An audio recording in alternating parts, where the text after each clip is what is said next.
The New York Knicks finally brought the Larry O'Brien Trophy back to Madison Square Garden, but the champagne isn't even dry, and the Eastern Conference is already plotting their revenge. With Boston threatening to pull off a blockbuster trade for Giannis Antetokounmpo, the Knicks are facing a massive luxury tax crisis that could force them to lose their defensive anchor, Mitchell Robinson.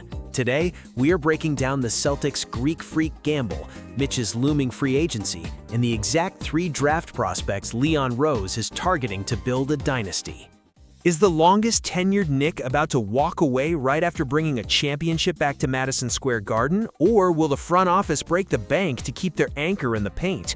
Before this massive 2026 title run, Robinson was often heavily criticized for his injury history and lack of floor spacing, but now, after the coaching staff deployed a brilliant load management plan that limited him to 60 regular season games, he proved his ultimate value on the biggest stage. We just watched him rip down 5.6 rebounds a game in the NBA Finals against the Spurs, including 3 brutal offensive boards a night that completely demoralized San Antonio's front court. He averaged 4.8 points, 5.5 boards, and a combined block and steal per game during the playoff run. Right now, he is arguably the absolute premier free agent center on the open market. The tension here is entirely dictated by the salary cap implications of the league's new collective bargaining agreement. Knicks owner James Dolan has made it abundantly clear he wants to avoid the dreaded second luxury tax apron. The problem is that re-signing Robinson could easily push New York past that punitive threshold. Meanwhile, the Los Angeles Lakers are lurking in the shadows, absolutely desperate for front court upgrades, and teams like the Chicago Bulls and Charlotte Hornets are actively weighing sign and trade options to pry him away from the East Coast. Here are the cold, hard numbers and facts of the situation. Reports indicate Robinson is very open to staying in New York to defend the title. ESPN's Brian Windhorst reports the front office arrived to work with keeping Robinson listed as a massive priority. However, the Knicks are currently sitting just $8 million under the luxury tax line, meaning any competitive offer guarantees they blow past that initial tax barrier. Despite the financial hurdles and the fear of the second apron, the front office is fully intending to make him a serious offer.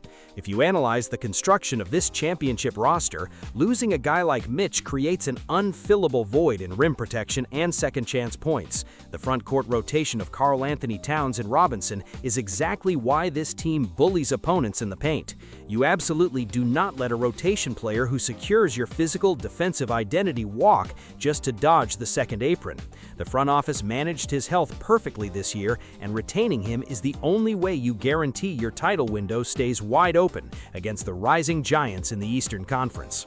How exactly do the Boston Celtics plan to avenge their disastrous first-round collapse by potentially pulling off the biggest blockbuster of the decade and bringing the Greek freak to the Atlantic Division to rival the defending champion Knicks? Let's rewind to Boston blowing an embarrassing 3-1 lead to the Sixers this postseason.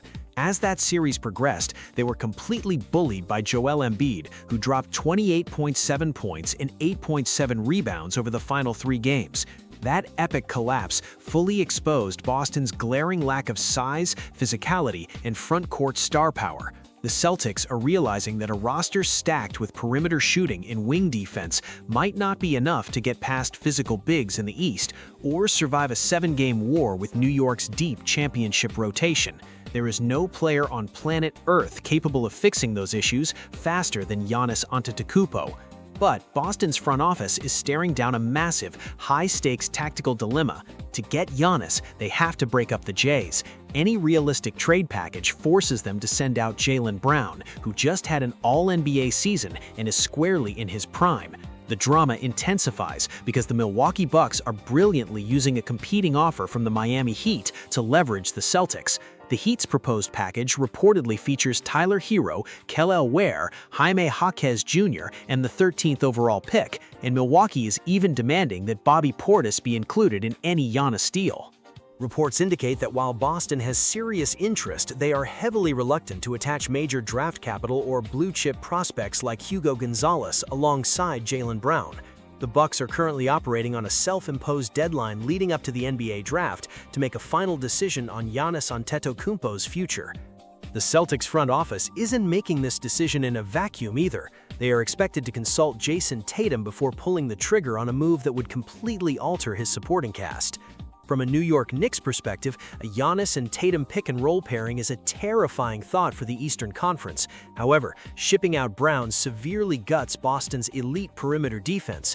The Knicks need to monitor this situation by the minute. If Boston successfully adds a two-time MVP to their frontcourt, New York's immediate need to retain a dominant defensive center like Mitchell Robinson transitions from a luxury into an absolute, undeniable necessity. How does a newly crowned championship team navigate severe cap space issues to reload for a repeat? You hit the draft board to find cheap NBA-ready rotation players who can immediately contribute without bankrupting your front office. The Knicks were utterly brilliant in the playoffs, but the finals matchup against San Antonio actually exposed a critical tactical flaw, a severe lack of secondary ball handlers and creators when Jalen Brunson was forced to sit or denied the ball. When role players like Josh Hart, Mikal Bridges, and Deuce McBride were asked to bring the ball up and initiate the offense, the attack completely stalled out, leading to bad turnovers and heavily contested shots. And with Mitchell Robinson's impending free agency causing anxiety, their front court depth is suddenly a massive question mark. The front office is facing serious tactical tension. They have to balance finding immediate contributors who can play rotation minutes right now with avoiding expensive veteran minimum contracts that would guarantee they blast past the dreaded second apron. If they draft purely for high-upside developmental projects, they risk wasting precious roster spots on guys who simply cannot help Brunson and Karl-Anthony Towns win basketball games during this immediate championship window. New York holds 3 valuable assets, picks 24, 31, and 55. At pick 24, Duke shooting guard Isaiah Evans is an absolute priority. He brings that essential ball handling and shot creation they desperately lacked, and he is widely regarded as one of the elite shooters in this draft class.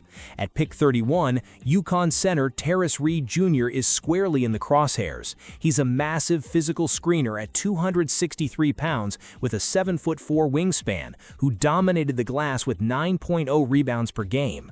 Finally, at 55, Kentucky wing Otega Owe is a downhill threat who navigates screens and disrupts passing lanes. Drafting Isaiah Evans at 24 is an absolute no-brainer to take the offensive initiation pressure off Brunson. But Tarris Jr. might be the most vital steal here. He has incredibly fluid footwork for a big man and the offensive rebounding instinct to seamlessly slide into that backup drop coverage role. He keeps the Knicks' physical, punishing identity completely intact on a rookie-scale contract, which is exactly how you survive the luxury tax squeeze.